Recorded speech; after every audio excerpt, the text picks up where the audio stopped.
কেউ যদি তোমাদের ভবিষ্যৎবাণী করে তো তোমাদের কি মনে হবে সেটা মিথ্যে না সত্যি? কে কীরকম বিশ্বাস করো? তো হ্যালো এভরিওয়ান, কেমন আছো সবাই? আশা করছি ভালোই আছো। আলহামদুলিল্লাহ, সকলের দোয়াতে ভালো আছি আমিও। আর আমি গেছিলাম হচ্ছে ওই 5 বছর ধরে ওয়েট করার পর, না 5 বছর আগে গেছিলাম, 5 বছর ধরে ওয়েট করছি সেটা না, বাট 5 বছর আগে গিয়েছিলাম। অনেক দিন ধরে যাব যাব যাব করছিলাম, বাট হয়ে উঠছিল না, বোনের কাজ আমার কাজ মিলে।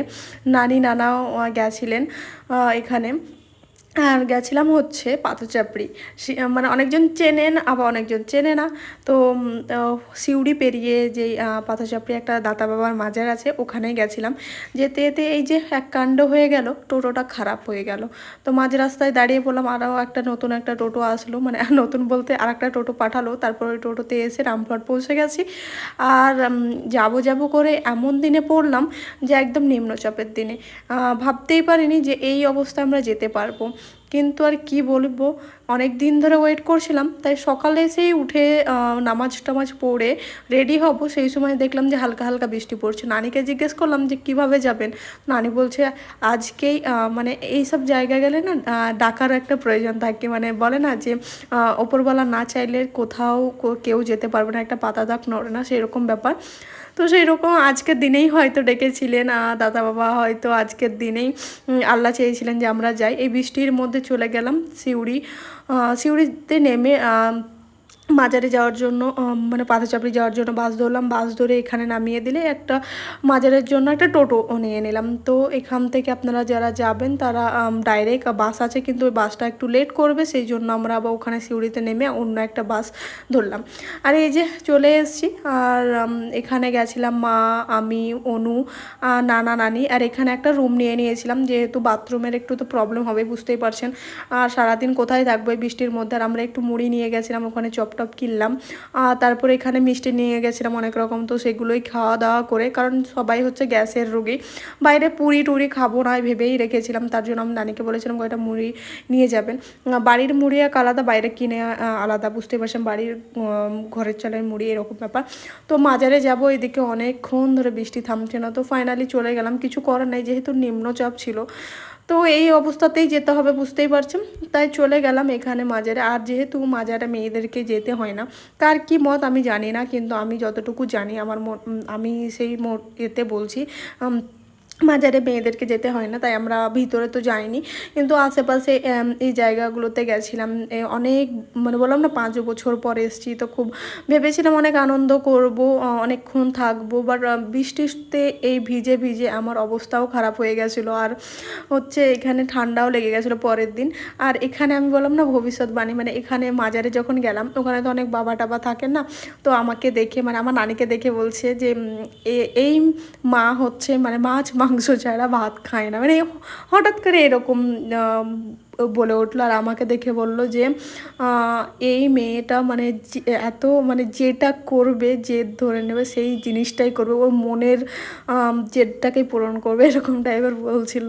আর অনুকে বলল যে অনু নাকি মনের বাদশা, এরকম কিছু বললো। কিন্তু যাই হোক, কে কী মানে, এগুলো কি তোমরা মানো? আর আমি শুনলাম, বেশ ভালোই লাগলো, আর কিছু বলিনি, ওখান থেকে চলে আসলাম। আর পাথরচাপড়ি যাব আর চুড়ি নেব না, এটা হতেই পারে না, বাট আমার জন্য না বন্ধুরা, এখানে মায়ের জন্য চুড়ি দেখছিলাম, নানি চুড়ি দেখছিল, খালার জন্য আর নিজের জন্য নানা সব দেখছিল সবাই মিলে। আর এখানে চুড়ি কিনলাম মায়ের জন্য, বাট এখানে দেখানো হয়নি যে কোন চুড়িটা আমরা নিয়েছিলাম। ওই চুড়িটা আমার বেশ পছন্দ হয়েছিল, এই যে এই চুড়িটা, কিন্তু এই চুড়িটা আমি নিয়ে নিই, অন্য চুড়ি একটা নিয়েছিলাম। আর এখানে একটা নেকলেসের দাম জিজ্ঞেস করছিলাম, এগুলো 100 টাকা করেই দাম নিচ্ছিল। আর পাথরচাপড়িতে চুড়ি কালেকশানগুলো খুবই ভালো লাগে। আর এই যে আমার চোখ পড়লো এই জিনিসটার উপরে, এই বালা সেটটা আমার খুবই পছন্দ হয়েছিল, মানে কালারটা ভীষণ পছন্দ। তোমাদের কেমন লাগলো অবশ্যই কিন্তু জানাতে ভুলবে না। আর ওই যেই চুড়িটা নিয়েছিলাম ওই চুড়িটা দেখানো হয়নি। আর এই বালা সেটটা নিয়েছিলাম মায়ের জন্য, আর এই ক্ল্যাচারটা আমি নিয়েছিলাম একটা। এগুলো জাস্ট 20 টাকা করে দাম, এগুলো সে কোরিয়ানরা যেরকম নেয় সেরকম। তো ওখানে এই জিনিসগুলোই নিয়েছিলাম, বেশি কিছু নিইনি, তার কারণ হচ্ছে কী বা নেবো, সবই তো বাড়িতে আছে এরকম। আর এখানে কিছু লিপস্টিক দেখছিলাম, কিন্তু এই 50-60 টাকা লিপস্টিক ইউজ করে কি নিজের ঠোঁটের 12টা বাজাবো? ওই ছোটোবেলায় তো এরকম এগুলো ইউজ করে করে এমনিতেই 12টা বেজে আছে। আর আমি চাইবো যে আমি এটা বলবো যে আপনারাও ইউজ করবেন না। এগুলো আগে বুঝতাম না, তাই ইউজ করে ফেলেছি। তো সবগুলো আমরা মানে দেখে দেখে বেড়াচ্ছিলাম যে কি নেব না নেব, বাট ভিডিও বানানোর জন্য আরও যাচ্ছিলাম। আর এখানে মানে পাথরচাপড়ি গেলেই এই পাখা এইগুলো, এই ঝুড়ি টুড়িগুলো না নিলে হয়ই না একদম। সকলেই যেই যায় পাখা কলসি এগুলো নিয়ে আসে, তারপরে হচ্ছে খাওয়ার পারলাম। বাট এখানে একটা জিনিস আমার খুব একটা ভালো লাগেনি, এখানে খুব একটা ভালো হোটেল নেই। এই জিনিসটাতে আমার খুব খারাপ লেগেছিলো। যদি ভালো হোটেল থাকতো, মানে এখানে রুচি বোধ হয় না অতটা খাওয়ার জন্য, বাট আমি খুব কষ্ট করে ওখানে খেয়ে নিলাম। আর এখানে এই পুকুরটা মানে মানে একদম চেঞ্জ হয়ে গেছে, কি বলো, 5 বছর আগে গেছে, আর এখন তো অবশ্যই চেঞ্জ হবে, বুঝতেই পারছিলাম না যে কি এইখানে পুকুরটা এত সুন্দর হাওয়া দিচ্ছিলো। আর আবহাওয়াটা জাস্ট দেখো তোমরা, কত সুন্দর দেখাচ্ছে, তাই না? আর এখানে একটু স্পিড বাড়িয়ে দিয়েছি, বুঝতেই পারছো, সেই জন্য একটু স্পিডে হাঁটছি আর করছি। আর এখানে আমার বোন একটু বললো যে আপনি দাঁড়ান, আমি একটু ভিডিও নিই। তো সেটা শর্টসে দেওয়ার জন্য একটু ভিডিও নিয়েছি বোনের, আর আমারও মানে আমিও বোনের নিলাম। আর এখানে বেশ টুকটাক এনজয় করলাম। এই মুহূর্তে একবার করে বৃষ্টি আসছে, একবার করে মানে হচ্ছে, তো কি করব, এই বৃষ্টির মধ্যে তো থাকা যায় না, তার জন্য বাড়ি চলে আসলাম। ভিডিওটা কেমন লাগলো অবশ্যই জানাতে ভুলবে না। দেখা হচ্ছে নেক্সট ব্লগে।